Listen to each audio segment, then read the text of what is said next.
at radradio.com. It's from Shelby. Drinking juice, Shelby, you're diabetic. We heard a version of that last night because Shelby says my husband and I attended the premiere of It Chapter 2 last night with you guys, and we had such a good time. Oh, Getting to meet you guys was so fun. Thanks for putting on events like that and coming to hang out with us. very maggots. sweet. We had a few dozen maggots and their guests last night. We gave away tickets all through the month of August, and it was a good time. We'll get to the movie in a moment. We also got this email from Eric. Hi, E. Says, thank you all for a great night. I've been listening for a long time now, and I feel like I've grown up and matured along with the show itself.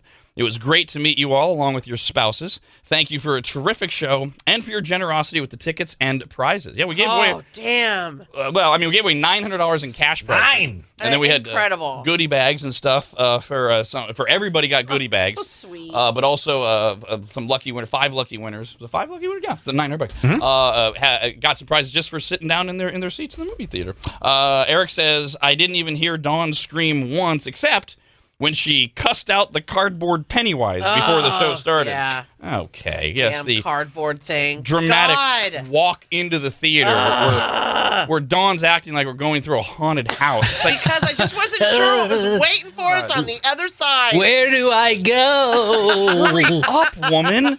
And there's a stand-up cardboard cutout of Pennywise that she's seen before. Yeah, it hangs out here at the studio. It's freaky. And then she starts doing that over dramatic garbage. Oh, God. We got this note from Samantha. Hey, Samantha. This came in last night, so our movie started at 7. This came in at 7:23 p.m.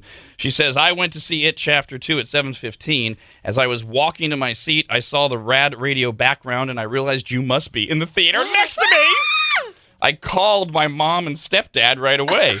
That's rather so rude in a movie theater. I hope you stepped out.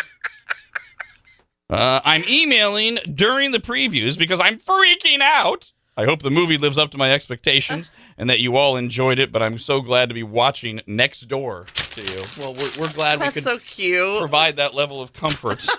Had another dude come over, and we met so many people last night. I specifically even asked his name, and now I forget what his name was, but he came over. He, too, was in the theater next to us. He said, I just want to say I love the show. And I said, oh, that's great. Thank you, man. What's your name real quick? Because he wanted to get back, and he said whatever his name is. And thanks, dude.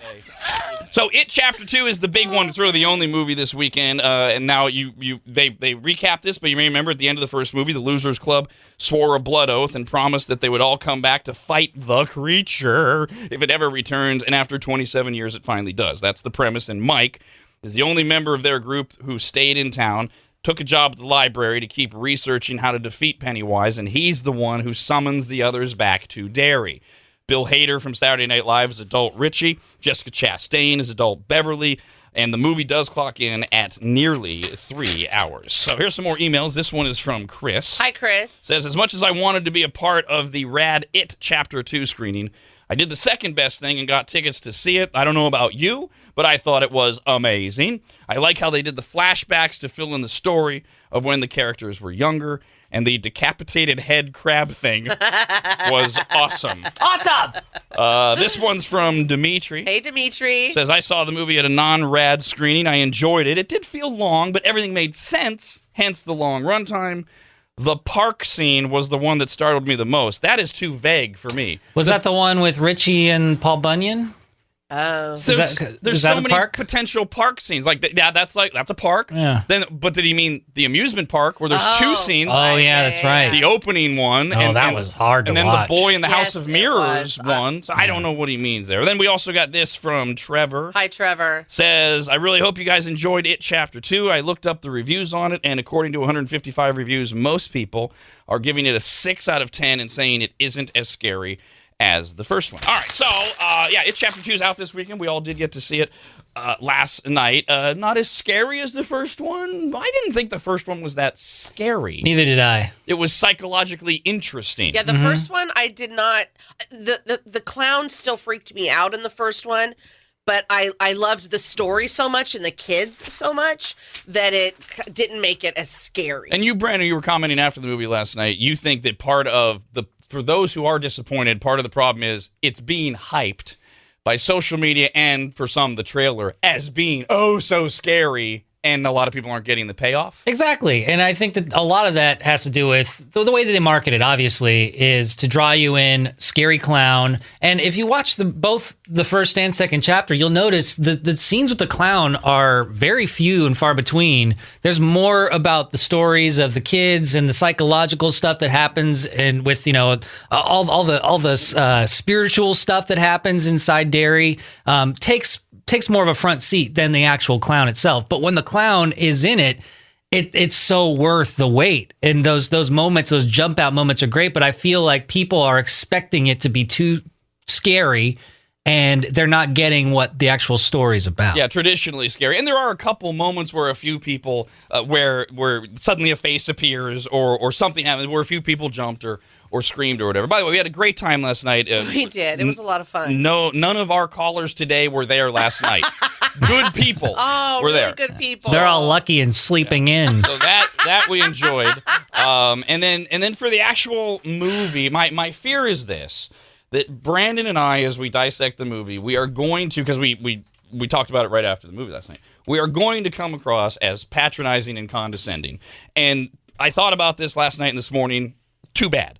Because that's just, there's no way to evaluate this movie without being honest about it. So the referring to one of the park scenes, there are a few moments in the movie that are psychologically difficult and emotionally difficult to absorb. And no spoilers here, we promise, but the opening hate crime scene for, I think, a lot of us, and certainly that was one of them. I honestly, I turned away for a lot of it. I did. I did not want to see it. You do understand the point of movies is watching them. Oh, I know. And but absorbing. Yeah, but you know what? It's so real. It is. Like, it's so real, and I know that happens, and I don't need to see it.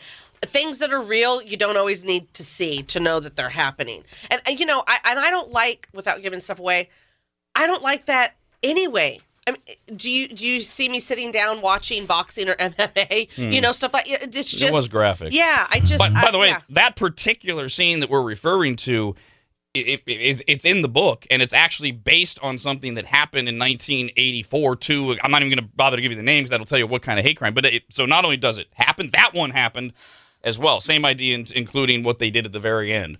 So there are a few things like that grab you. For sure. There are also, admittedly, a few moments where it gets, I guess for lack of a better word, campy. Yes. Over the top. Yeah. where Pennywise becomes some form of like robotic octopus, if you will. And the problem too in 2019 is, in terms of graphicness, it's almost all been done. I mean, for us now, seeing a heart bitten out is like, yeah, Temple of Doom. Been there, done that. Yeah, that's Yeah, and there's a lot of CGI too, and that I feel like there was a lot more CGI in chapter 2 than there was in the first one, and I feel like it's because it's all been done before. They have to go to those extremes to do computer animated stuff. But if they had stuck to some more traditional stuff, like when they actually had the blood scene. The scene that they've been talking about, it's like the most blood ever in a Hollywood movie. It was a lot of blood, but that felt real. So it was really gross and nasty to watch and everything. But with all the CGI and stuff, I feel like it has to be that way in order to grab people's attentions. Yeah, the heart scene. That my husband was like, okay, Temple of Doom, seen it, whatever. But that, to me, when you mentioned campy, that was one of the campy moments. Because I'm like, really? You're going to rip that out and you're all going to do what you did? And then that was, not even gore. You know how there's gore, but it's still like, ew. That was like, oh, come on. And that's so ridiculous. Because we've been desensitized to it. Probably. Right? The gore part of it. Right. You know what? Probably. So one of the things that I did find, again, emotionally or psychologically scary or terrifying or whatever, is the scenes where Pennywise is luring various victims, like the child that chases the firefly. It doesn't matter how those things end, the kid in the House of Mirrors. Those things are really good, and Bill Skarsgård is just creepy as Pennywise when he's doing that. I've been very, I don't even know if the word is emotional. I've been very conflicted with this movie. It has sent me all over the place with different emotions, because that I love. That's what frightens me. What you just described. So when that stuff was happening, I'm in. And then when it got to when he's ridiculous clown, I'm like, come on. That's not even scary. This is stupid. The now. down in the tunnel scene. That's in the just swamp stupid. and right? sewer, Like, yeah. it's stupid. And it's for me, it's like, because of all the other underlying stuff that's going on, that was unnecessary. It almost took away from that for me. I mean, it had me all over the place.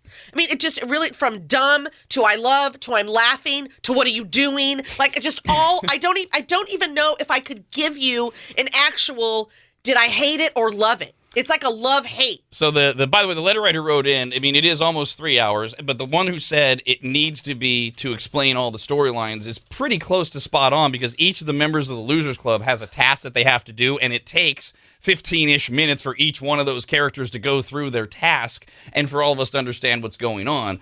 There were a couple moments, like a couple of drag moments where I was like, okay, I got it. All right. But it wasn't bad, and it clicked in. But at the end of the movie, this is where Brandon and I got condescending and patronizing last night.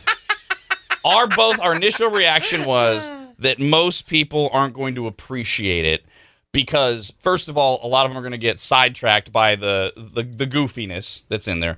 And then a lot of them just aren't even going to get the deep message and the meaning, which there is a really cool message and meaning about life in general that's in there. There is. And and I know some people are going to get lost. And as long as Pennywise is alive, it's like those characters are always living in fear. Mm-hmm. And it takes a long time for them to realize and obviously standing up to their past to get past that.